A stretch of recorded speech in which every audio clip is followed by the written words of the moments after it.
Welcome to another episode of Behind the Dreamers. I'm Jennifer Loading, and we are talking to the achievers, the creators, the magic makers, and the dreamers. These are our friends. These are your friends, and they are living the extraordinary. Well, my guest today, I am so excited to get him on today. This is going to be so much fun. He has had quite the journey for sure, from having a son at 16 to going into foster care and then 6 million in sales in 2021 alone. And I know he's done great things since that time. So I am so excited to get him on. Him and his wife are some of the most successful entrepreneurs in this country. And I know he's going to have a lot of great things to share with us. But before I do that, I got to welcome our sponsors and give a shout out to our sponsors. I should say shout out. That sounds better. All right. So today's episode is brought to you by Walt Mills Photography. If you are a creator needing post-production, consultation, promotion, Walt is your guy. Whether short films, YouTube films, photography work, or a new headshot, he can help you find a solution to match your needs. To learn more about Walt and his work, you want to go to photosbywalt.com. We also want to give a shout out to Chris Clow of Upbeat Media Productions. If you are in need of turnkey special event production, Clow is your go-to. To learn more about him and his work, you want to go to upbeatmediapro.com. All right. That was a mouthful, Cameron. Sometimes I get that thing so perfect, and then sometimes I just go right over my words, and it's like, whatever, we do the best we can. Anyway, so for my audience, Kamron Engler is the CEO of Engler Enterprise. He's a real estate agent out of North Georgia. He's done over 9 million in sales in 3 years, starting with nothing. He's been featured on various podcasts, including the Money Is Show with Andrew Cordle. So we are so excited to welcome him here to the show today. So welcome, Kamron. So excited to have you here. Yeah, thanks for having me. I like that intro. I think that's the best one I've had. Isn't that fun? Yeah. That's my favorite part of the whole show is intros. Everybody laughs. My ex co-host that used to be on the show with me, we're still great friends, but she used to always joke. She'd say, Jennifer's gift is the intro. I'm like, if you need me to be an MC and do like a killer intro for you at an event, like I'm your person. I've got it down. Heck yeah. Isn't that funny? So it's all this, I don't know if I shared this with you. I was in Mary Kay for many, many years. And so we would go to these events, and because I was in leadership, I had to go to like a lot of events. And so we always had somebody emceeing the events, and we had to, as leaders and even the consultants, we had to get really good at preparing our own accolades. Like we had to have our bios prepared. So I didn't know how to do that. And so I had to learn how to do that. And so the fun thing about that is I'm able to take all of you guys, take your information, and then I can kind of craft things together from that. Like, what are the things people need to hear about you that's going to sound really, really good? Yeah. So yeah, that was great. Awesome. All right. Well, I want to open this thing up now that we talked about that. I want to talk a little bit about your story, kind of like where you're at right now. What are you doing, and how are you making a difference right now? Yeah. So we've kind of went from selling real estate. We're still doing it. And now we're starting to work on, rather than just the sales side, being able to help the people in sales. So we're starting to work on something where we're going to kind of like an education platform. And then also, I'm making the transition into the investing side as well. I have another business, Engler Capital. We're basically creating a real estate fund for investors, and then we're going to go buy some multifamily real estate together. So that's kind of where we're going right now. That's fun. I know several people doing that. I had a guy on my show. Oh my goodness, it was probably about a month ago. He is actually a physician that went into real estate, and his whole basic platform is to teach doctors that they can have another income. And he does kind of that thing. It's investing. And he sort of created kind of the same thing. He went in with I think 3 guys, and they created this firm, and he's sort of educating now on how in the medical community, educating them to have this other side of their career. So, and I know several people here that do that. And so I think that from watching them, it's fun. I mean, looking at them and seeing what they're doing with it. And I'm kind of dabbling into some things. I'm working with a mentor. And so I'm kind of dabbling into some things, not in the real estate, so to speak, but kind of in the investment side of things. So it's an interesting thing for sure.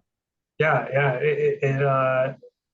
I think it allows you to get into rooms and be around people that normally you wouldn't be able to. Yeah. Yeah. I That's what think, I love about it.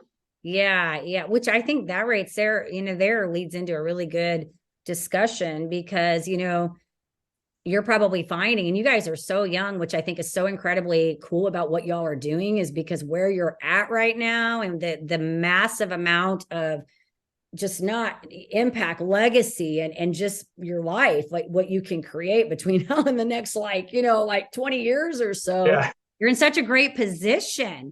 But I think it's so fun that, like, you're probably noticing, and you just said, is that as you continue to grow and do different things, you get in the room with different people that, sometimes you have to pinch yourself and say, like, gosh, like, 3, 4, 5 years ago, would I imagine being in that space with those particular people? yeah. That's definitely something that we've experienced and we continue to experience. 5 years ago, if you would have told me that I would be living where I'm at right now, I'd be like, no, that's I don't know if that's for me. I know it's possible, but not for me. Right. So it is kind of cool just being around and seeing what, especially people that are further ahead and seeing what they're doing and like learning from them. Okay, this guy drives around in a Ferrari as a daily driver. What does he do? Right. You're And then curious, that's like, what are they doing that they're getting to do that, right? yep, yep. That's awesome. Well, tell us, because our audience doesn't know you. I've gotten to look into your work and what you're doing. And I think your story is so impressive, you and your wife, again, because I've said you're young and your background, but tell us a little bit about, so they kind of know where you came from to where you are now. Yeah. So very, very humble beginnings. Uh, I grew up in a small town. The population there is like, if you Google it, it's 1,800 people. So, and the mindset there is kind of like it, life ends at the county line. Hmm. That's kind of what it is. So, grew up watching people. Basically, the only options is construction, or you go work in a chicken plant, or you go to college if you Okay. want to actually be wealthy. So, grew up believing that. Um, my parents, they worked all the time, but they just could not figure out the money thing.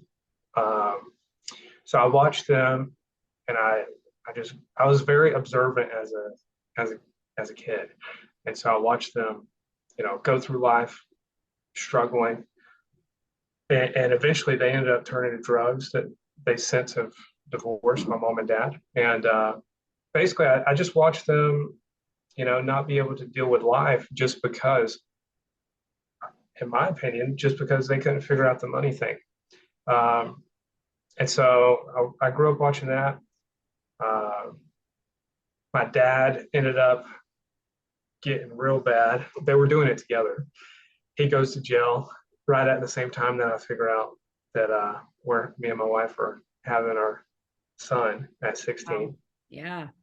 Literally a couple days later, um, because he had gotten arrested, and then my mom had been arrested too.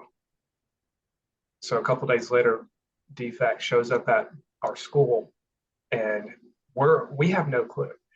We're walking to the bus, and then this guy in a suit says, "Hey, you guys need to come with us." We're like, Mm. what? Yeah. And anyway, so they don't really tell you anything if you go into foster care. They don't give you any information. For all you know, you could be like human trafficking, like Really? this strange guy just comes and picks you up. And anyway, go into foster care. But thankfully, uh, a foster parent that I went to, at first we went to somebody, we had like four kids all together, me, my brother, and my younger siblings. Um, so they tried to do it all, but they couldn't.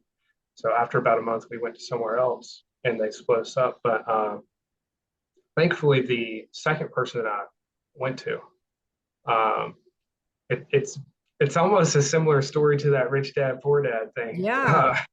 He was a retired lawyer, had a very good law career, and nice house. And I came from like the trailer park. And so whenever I moved there, I think it kind of let me experience like, okay, this is real. This is actually a thing that you can get to. And I think that's kind of where Ah, me figuring out that I could do something.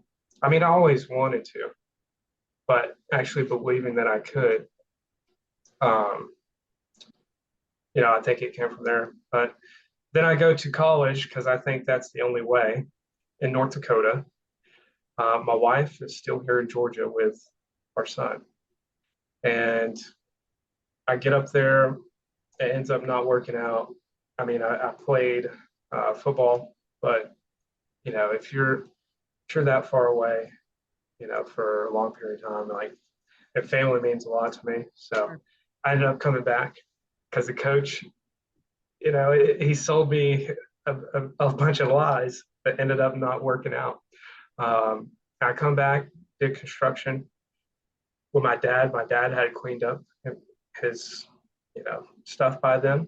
And anyway, I was working that, and I was making like $230 a week, Wow. working all the time. Yeah. And I asked him one day. I said, "Dad, I want to help grow this thing. Like, whatever I need to do." And he told me, he said, "Son, I've been doing this like almost 20 years. You're never going to make more than me until I die." And then I Googled what's the highest paying jobs: real estate, insurance, and something else for not having a college degree. Yeah. And that's what I got into. So Oh my goodness. Wow, you gave me chills when you were telling that story. Wow, wow. It's interesting because, well, to say a couple of things, my husband came from a really small town in Montana, so I think there's 1,000 people in their entire county. yeah, Like they like 72 miles from his town, they had like those schools where there was like one school for everybody. I mean, that's how rustic it is out there. And for many years, like when we would drive from Alzada to Ekalaka, that 72 miles, it was a gravel road, like the whole seven. And like when they started paving it, it was like a long process to pave that road. So I say all that to say I understand kind of the sort of the you got to get out. Like he went to engineering school. He went to Rapid City, went to engineering school and then ended up in Texas. That's where I met him down here. So I get kind of that, I guess maybe the culture of the small town way a little bit. I didn't grow up I grew up in the big city. So I understand that. But your story is so like compelling to me because, this is a situation where, when I listen to your story and I think, oh my gosh, because what's making me think about right now in some ways is JD Vance's Hillbilly Elegy thing, where like you get trapped in like the family stuff and you have to pull yourself out. And I always joke about that with mine because it was nothing like yours. But I say when I was growing up, it was like the same thing. We were never encouraged to go off to college. Like we were just like we stayed close to home. Like, when I moved from Houston to Dallas, my mom was like freaking out. I only moved like 240 miles because family doesn't leave. Like we don't do that, and stuff. So yeah. that's what was coming to mind when you were telling me that. But the story is just, I think, so powerful, to see this transformation of having, in this environment, be able to take that and really move into something. And then to do 9 million in sales in like this 3 years, like you've turned your complete life around. So I just want to applaud you for that because I think it's incredible. Thank you. Thank you. Yeah, it's been a crazy ride for sure. Yeah, Yeah. it's so awesome. It's so awesome. What do you feel like, like I love this that you just went on the computer and listen, when I coach clients and I work with a lot of entrepreneurs are kind of in that phase where they feel stuck, but they don't really know why. And we all know that the common denominator is us. It's all the belief system, right? It's what we believe about ourselves and what we deserve and all that stuff, And so what do you feel like for you? Because I feel like we make those changes when we get pinned against a wall. What do you feel like has been the attributing thing to your success? What do you feel like it's been that thing that you possess? So I can remember all the way back, even whenever, I'm like 5, 6, 7 years old. I have always had a vision of me being successful. Now, whenever I was younger, I believed the only way to get there was through sports Mm, because that's all that I had believed, all that I had seen, all that had been preached to me. So I grew up working really hard towards football because I believed that was my only way to get there. And from the outside looking in, people were like, "Oh, he really loves football. Oh, wow, that must be his dream." That really wasn't my dream. My vision was success, having helping a lot of people.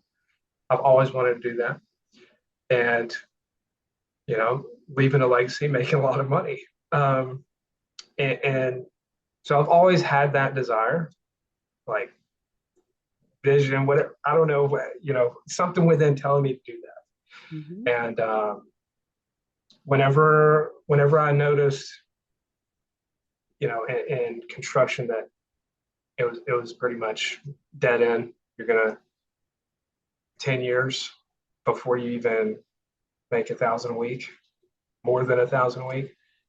I was like, I'm out.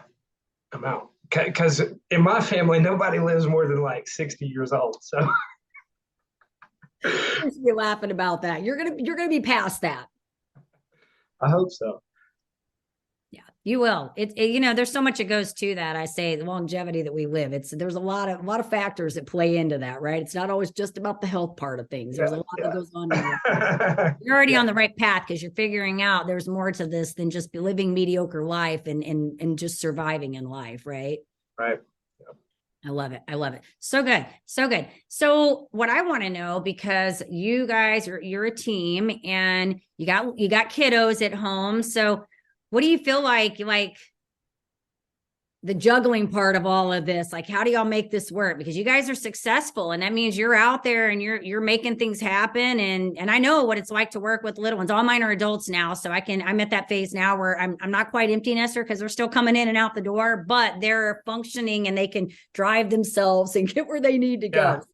What do you feel like is like the thing that you guys have to do to make this all work for you guys? Yeah. So working together definitely comes with its challenges. But I mean, the thing that I feel like we do, it we just work. There are no secrets. We talk about everything together. If one of us has an issue with something, we bring it up, and we figure it out. And then as far as like balance, like a work-life balance, we don't really have that. I mean, we're constantly pushing towards the vision. And, some days I'm spending more times with the kids, some days she is. A lot of times I'm working at 11 o'clock at night and, she's hanging out with the kids, Yeah. handling that stuff.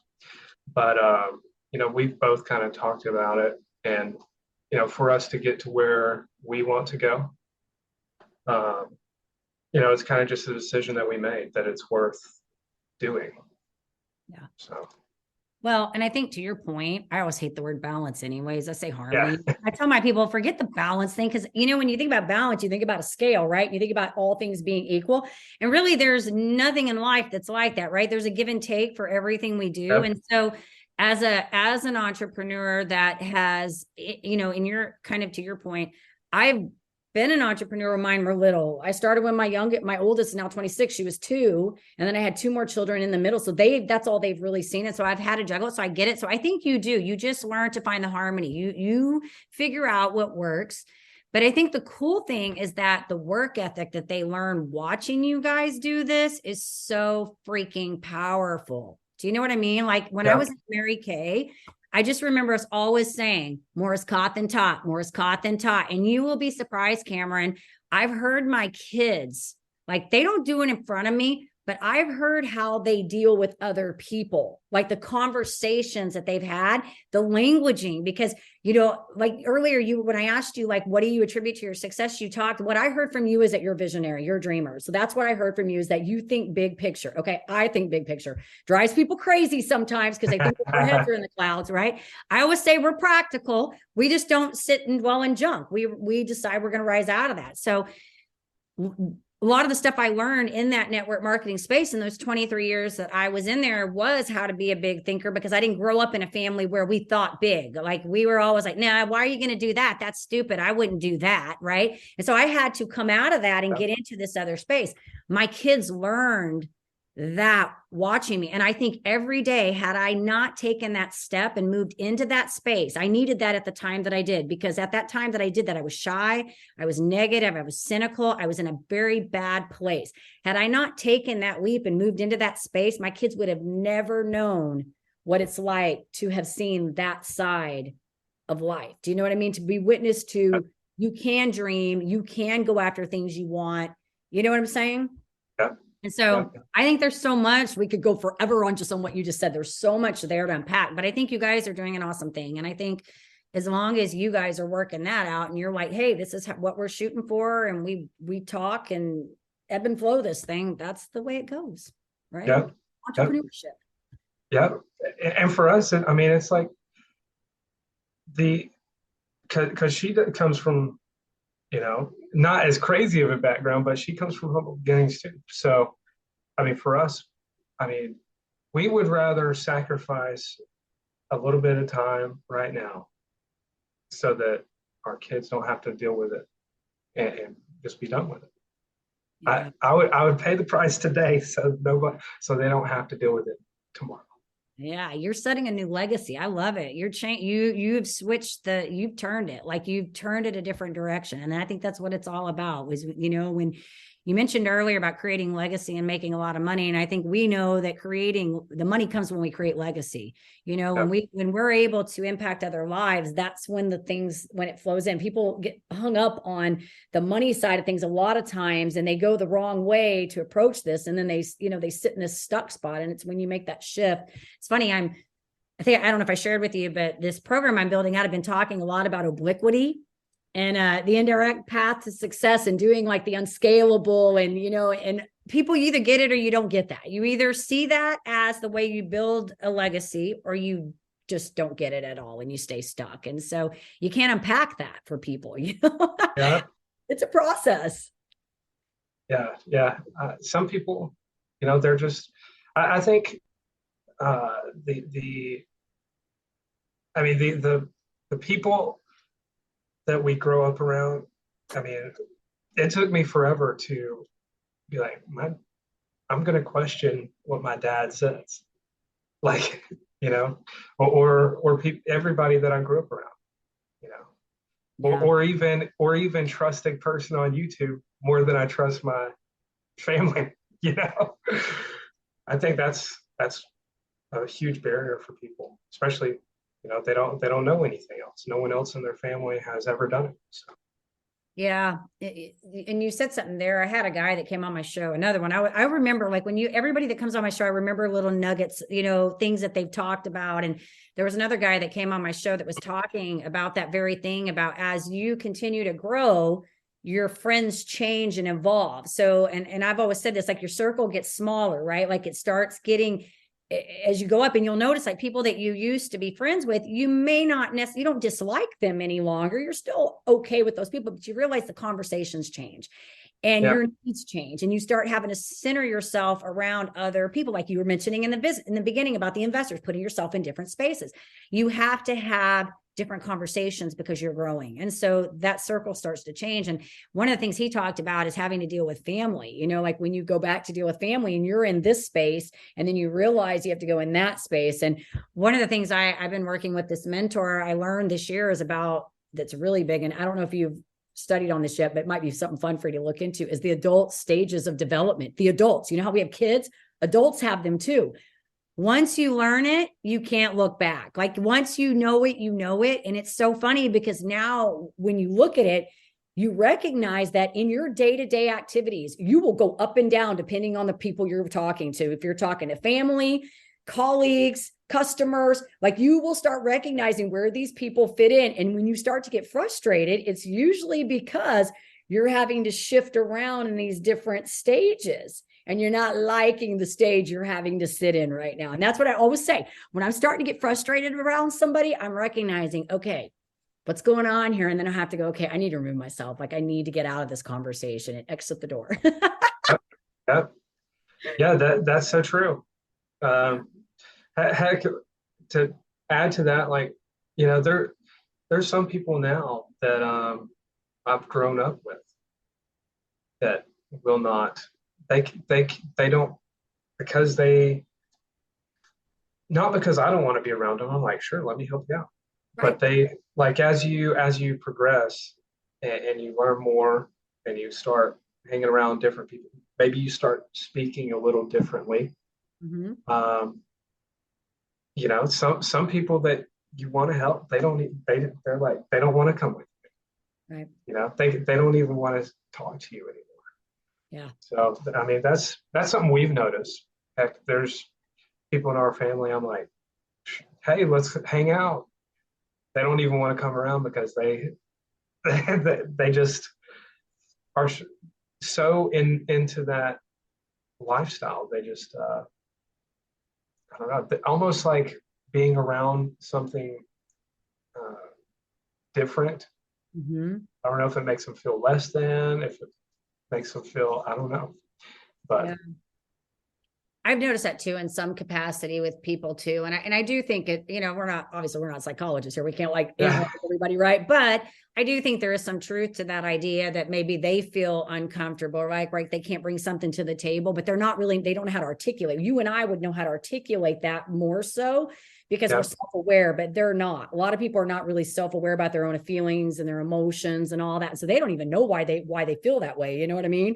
A lot of times they just know this person's having success and I'm irritated about it. And I don't really know why I'm irritated about it. And really it has nothing to do with you, Kamron. It's them. It's their issue, right? Like I'm over here looking at you and thinking, you guys are incredible. Like I love it, man. This makes let's hang out. Yeah, exactly. But I'm the same way you are too. It's like, when I run into a friend that I haven't seen in a long time, like I'm friends with everybody unless you give me a reason not to be your friend. And I don't care where you come from. Yeah. I'm going to be nice. I'm going to treat you with respect. We may not hang around each other every day because our conversations aren't going to be the same type of conversation, right? Doesn't mean I don't like you, And so I understand. I don't like to say I know how you feel, but I can understand where you're coming from on that because I have recognized some of that. And I think that's a universal thing. I hear that from a lot of other people in successful positions. So I think you're good. So you just keep doing your thing.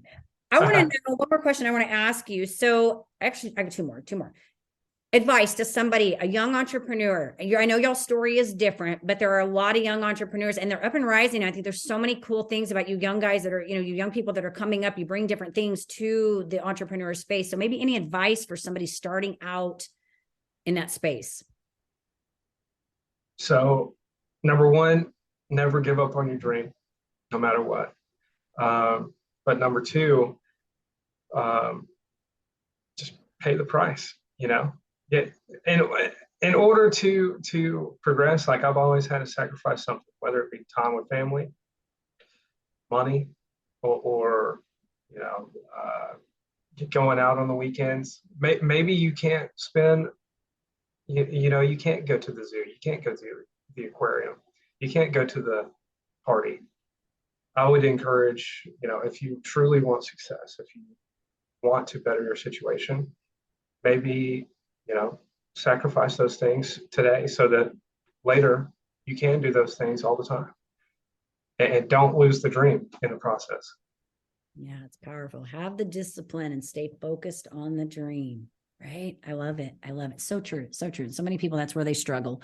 They have the big idea, but actually putting that into action and staying true to it, right, is where it gets tricky. That's what I help people try to work on. Stay focused on the most important thing, right? What do we need to be focusing on right now? Let the rest go. It's so funny because I don't know if you're like this, but I feel like Kamron every day, or maybe I'm exaggerating, maybe every other day or every few days, I feel like somebody's hitting me up. Either they're selling me something or pitching me a business opportunity. And I'm like an idea I'm a two-time person. I love opportunity. I love opportunity, and I love coming up with ideas, thinking about things like how can we make something out of something. And so I feel like people pick up on that vibe, and they're like, got a business opportunity. Let's go run it by Jennifer. I've had to, Cameron, I would go through and I would feel obligated to answer all these people. I would go through and be like, let me say no to this person. I have just gotten to the point now where I have set these priorities in place. And I have these conditions. And if you just spam me in my inbox and say, I have an opportunity I want you to look at, I'm just not even going there. I'm not even going to waste my energy on this. I am working on something. I'm staying focused on what I need to be doing. I know where I'm headed. The rest of the stuff is distractions. It's just, you know what I mean? Yep. So yep. I've experienced that too. I think it is maybe we just dream so big. Everybody's like, let's run. They're like, he's good at what he does. Let's talk to him. Like, you're not busy you're already creating and manifesting your stuff, you know? And one thing that I always say, Cameron, and I don't know, maybe you probably agree with this, but I always feel like we all have something great to offer, but we have to get really good at asking questions of other people, because what we have, they may not even want right now. And if we're forcing what we have on them when they're not open to it, it's really just unsolicited junk, right? They don't care. Yep. I agree. Yeah, I've even started, even with the people I will talk to daily, like colleagues, people that I network with. I've even stopped replying to them if it's a basic message, I'm not responding. Yeah. And that has created just that alone, along with, if you're spamming me. And you don't give me some, I want you to, if you're going to spam me with an opportunity or a question, just ask it. Not, hey, can I pick your brain? And we go, just ask me the question. Don't be direct. Well, and there needs to be some context. I always, you're going to laugh. I say this about the podcasting world, because people want to come on your show, and I go in and I try to find people that have unique stories, because I'm looking for people with depth and they're self-aware. And it's so funny. The other day I was having to explain, I went into the studio and I had two people come in. So one episode was somebody, and then the other ones came and they got to meet. And I said, it's so weird because all my guests are always awesome. And I said, I had to explain to somebody one day, what is it about all the people that I bring on my show? Because they're all very, very different. And I think there's parts of them that resonate with me on some level. It's either that they have incredible discipline or tenacity, but I figured out what it is about every single person, because I don't care who they are, where they came from. I don't even care what they do half the time. It's that they're conscientious. They have some level of self-awareness about how they conduct their selves and their business. And it all starts to me in the very first communication, in the very beginning. And so I say context matters. And so, when people are engaging with you, when they send you these stupid messages about hey, I have an opportunity, or hey, how's business going? To me, that's all fluff and dandy. You would actually make me more happy if you'd go on my podcast and you'd say, hey, I listened to episode so-and-so with Kamron Enger. He's got a really good story. And I like what he was talking about, the other day about having, being focused on his vision. That tells me you took some time to actually investigate who I am and what I do. Yep. I listen to you. I might actually listen to what you have to say, but people don't take the time to do that. They just spam you. And I guess it works somewhere. It just probably ain't working with you and I. I don't know if it's working with anybody worthwhile. I don't know. Probably not. Probably. We just went off on that's a whole lesson for this show. You don't get anything out of this show. Dream, persist, and quit spamming people, right? Yeah. So good. All right. One last question I want to ask you, Kamron. What have you learned about yourself in this journey? I know you've learned a lot, and you've kind of displayed it in this whole episode, but tell me, what do you feel like you've learned in this journey? Man, I've learned a lot. I think the biggest thing is I believe that we all have limitless potential. I think some of us are born with, a different, you're further up the line than other people. But, whether you capitalize on that or not, it's up to you. And I don't believe that anybody will ever actually reach their full potential either. But I think that's what life is about. It's just trying to max out what you got. Yeah. Try to figure it out, right? We know we can't. That's why I would say personal development is a journey. And I think the biggest thing I feel like in my personal life for me is that the day you stop trying to improve yourself and learn, I think is really kind of a sad day, right? When you get to that place where you go, I'm just done learning, because I think even when you're beyond, you can still be learning something, like whether you're reading or I don't know, maybe you go back and learn a language, or I don't know. I feel like we can all continue to just keep growing, and so that's good. Yeah, I agree. I told my wife, I was talking to her last night because I was studying like some old school marketing, some of the like old school guys that nobody talks about. And I told my wife, I said, whenever we like really make it, I don't know what that is, what making it is, but whenever I really get there, I think I'm just going to I'm going to read Socrates, Plato, all these other, like, just keep learning. Yeah. Sounds fun. All right. Well, this has been great. I want to ask you just a couple fun questions. And these are kind of the just dumb, raw questions. I like to do them because I think they show the authentic side of us. Not that you have not been authentic the whole time. I think you've been great. And I love the vulnerability and just, telling us how it is. But these are fun. So I want to ask you, I'm assuming that you guys have gotten to do a little bit of traveling and moving around with this lifestyle. So where's like the coolest place you guys have gone traveling? So we have not went that many places, but we have went to Utah, and that was actually for me meeting Andrew Cordle. And basically, I just, it's funny you brought up earlier about how to go about reaching out to people. Do not spam them. I had reached out to him, said, "Hey, watch your show. Love what you're doing. I'd love to have an opportunity." That's how I got on that show. So it wasn't by spamming him. I sent him a video message. Okay. And you said something. I love your show. There's honestness. You know what? I had Shemaine Nugent on my show, and I kind of did the same thing. Like there's a studio here in Dallas that the guy that owns it used to be a reporter on TV. And so I know him. I've met him because I went on somebody's podcast. It was at that show and I got introduced to somebody else. And as you know, everything's about networking. It's not what you know, it's who you know. So I've networked my way through there. So I met him. Well, I ended up finding out that she was doing a lot of holistic, like I don't know if they were on MTV Cribs, and she had talked about mold in her house and how they were sick and they discovered mold in the house and all that. So I went on her site because I looked at what she was doing, and she was all about health, holistic health. And I was like, oh my gosh, I want her on my show.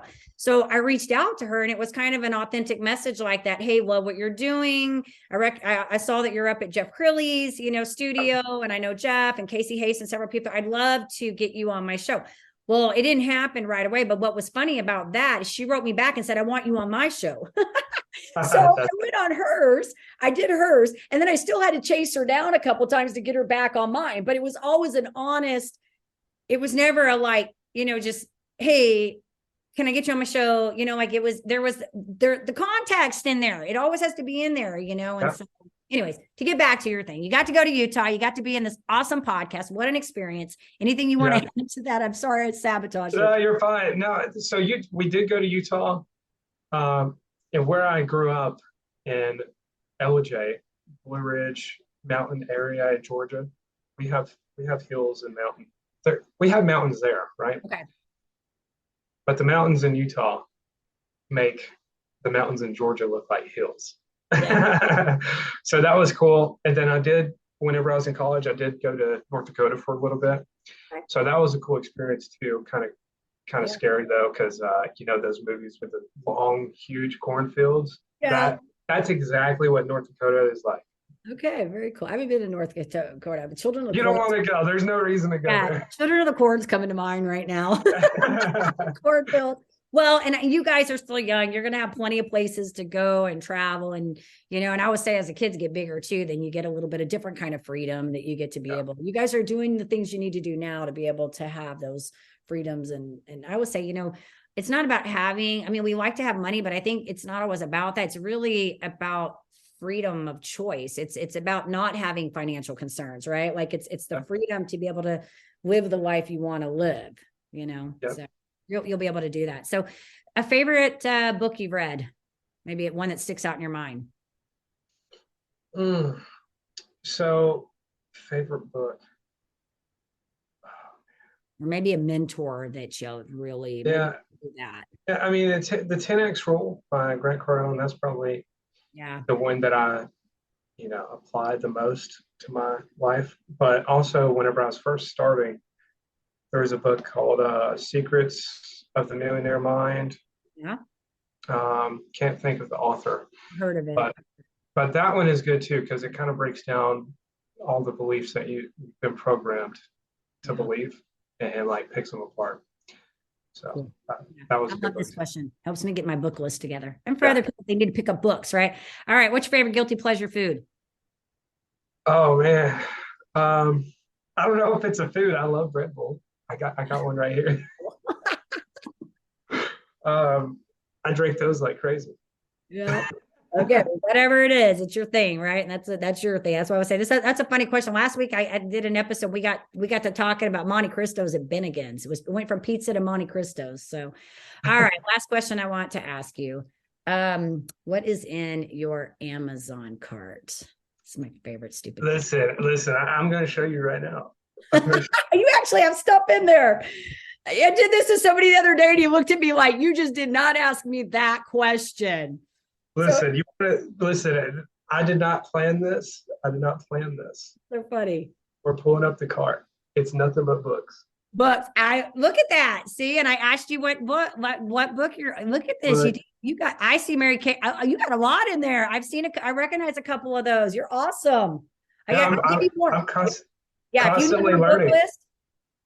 You're constantly, if you need more books, just reach out to me. I'll give you more to add to your list. It's so funny. My clients laugh at me because I read a lot too, but I have like core books that when I'm like working with people, I'm like, you need to read this one. You need to check out Mary Kay is one of them. Like read her autobiography. She's also got a book that's really good on people management, like how to deal with your people that you're working with. But like I have these lists of, and one day, one of my girls told me, she says, you always talk about this Stephen Covey. And I'm like, yeah, the 7 Habits of the Highly Effective. You need to read that the moment you get into like high school. Like the moment you can start learning to be like an adult, you need to read that freaking book, And so they laugh at me. I'm like, yeah, because you need to read it. Yeah. So, what I've started transitioning now is like, I think a lot of people, it's real easy to look at who are the top people, the influencers, gurus right now. And what I've started transitioning and doing, like you see Mary Kay, it's cool that you work there, by the way. Mm-hmm. I've started like, who did those people learn from? Mm-hmm. And now you go back into the 1940s, the 1900s, and you're like, oh, wow. A lot of the information that this guy's talking about is actually in here.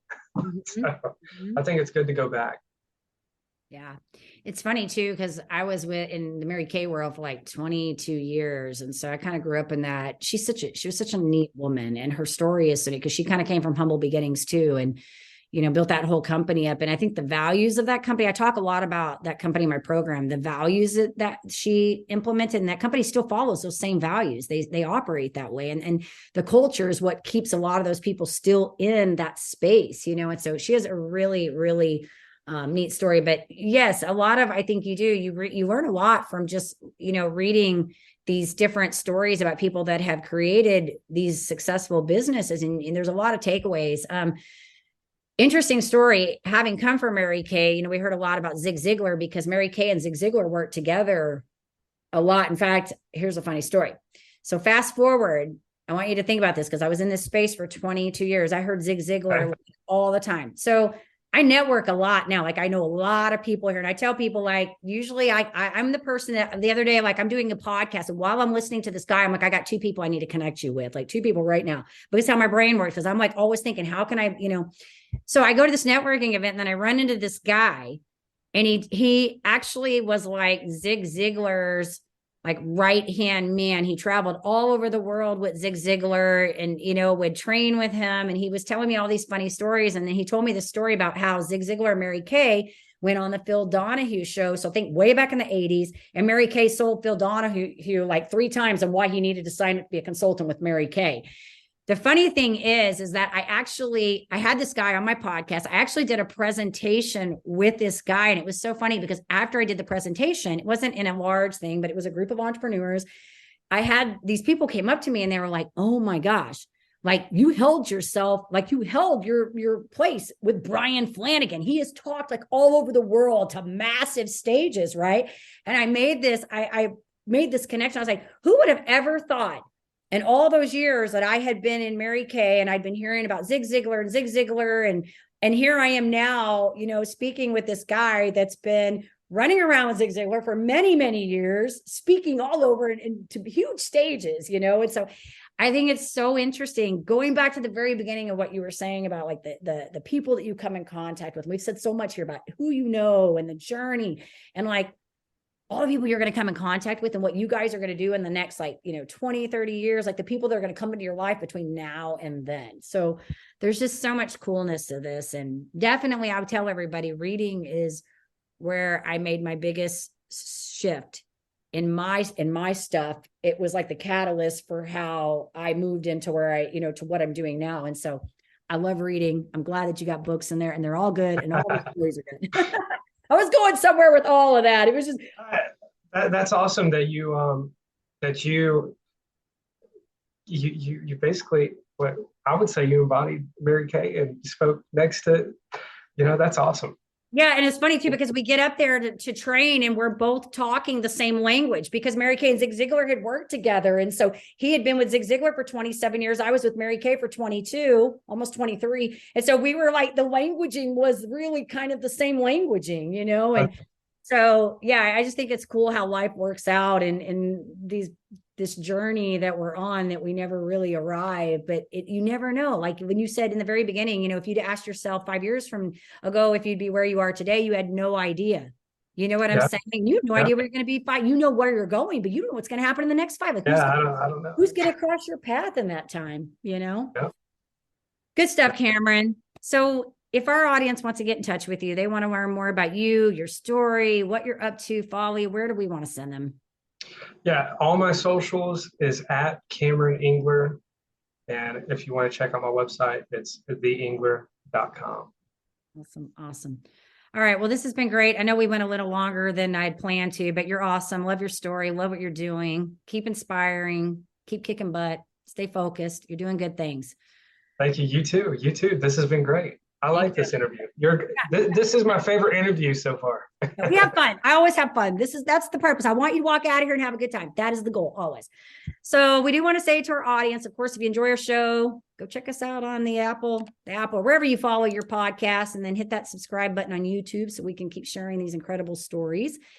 And with that, I will say the same parting thought, Kamron, same thing. I'm hoping it's going to stick with somebody eventually. So in order to live the extraordinary, you have to start, and every start begins with a decision.